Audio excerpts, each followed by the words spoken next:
साथियों, बीते 6 वर्ष में हमारा फोकस रहा है banking the unbanked, securing the unsecured और फंडिंग द अनफंडेड।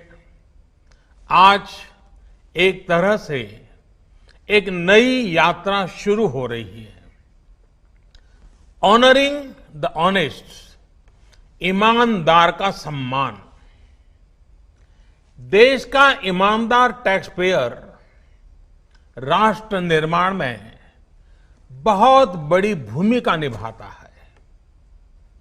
जब देश के ईमानदार टैक्स पेयर का जीवन आसान बनता है, वो आगे बढ़ता है, तो देश का भी विकास होता है, देश भी आगे बढ़ता है। साथियों, आज से शुरू हो रही नई व्यवस्थाएं, नई सुविधाएं, मिनिमम गवर्नमेंट, मैक्सिमम गवर्नेंस, इसके प्रति हमारी प्रतिबद्धता को और मजबूत करती है। ये देशवासियों के जीवन से सरकार को, सरकार के दखल को कम करने की दिशा में भी एक बड़ा कदम है। साथियों, आज हर नियम कानून को, हर पॉलिसी को प्रोसेस और पावर सेंट्रिक अप्रोच से बाहर निकालकर उसको पीपल सेंट्रिक और पब्लिक फ्रेंडली बनाने पर बल दिया जा रहा है। ये नए भारत के नए गवर्नेंस मॉडल का प्रयोग है और इसके सुखद परिणाम भी देश को मिल रहे हैं।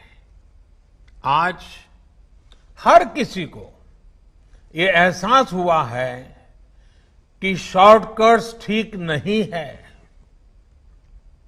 और हमारे यहां तो रेलवे स्टेशन पे लिखा जाता है, shortcut will you cut you short.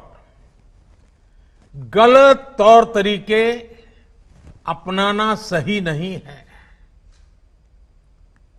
वो दौर अब पीछे चला गया है।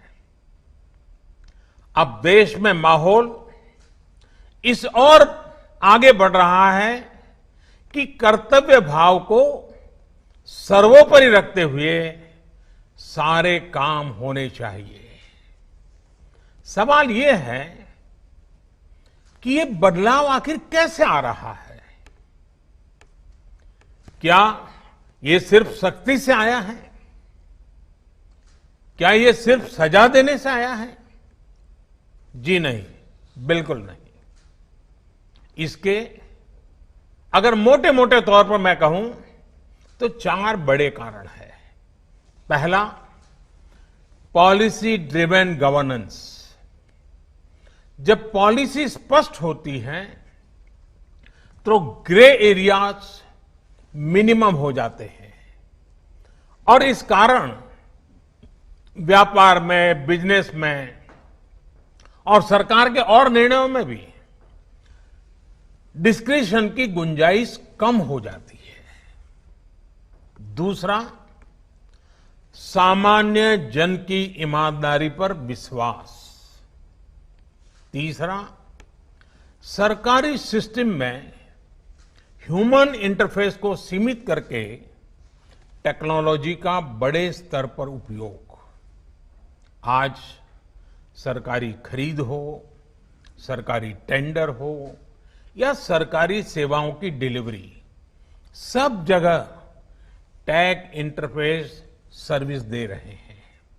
और चौथा, हमारी जो सरकारी मशीनरी है, जो ब्यूरोक्रेसी है, उसमें एफिशिएंसी, इंटीग्रिटी और सेंसिटिविटी के गुणों को रिवॉर्ड किया जा रहा है, पुरस्कृत किया जा रहा है।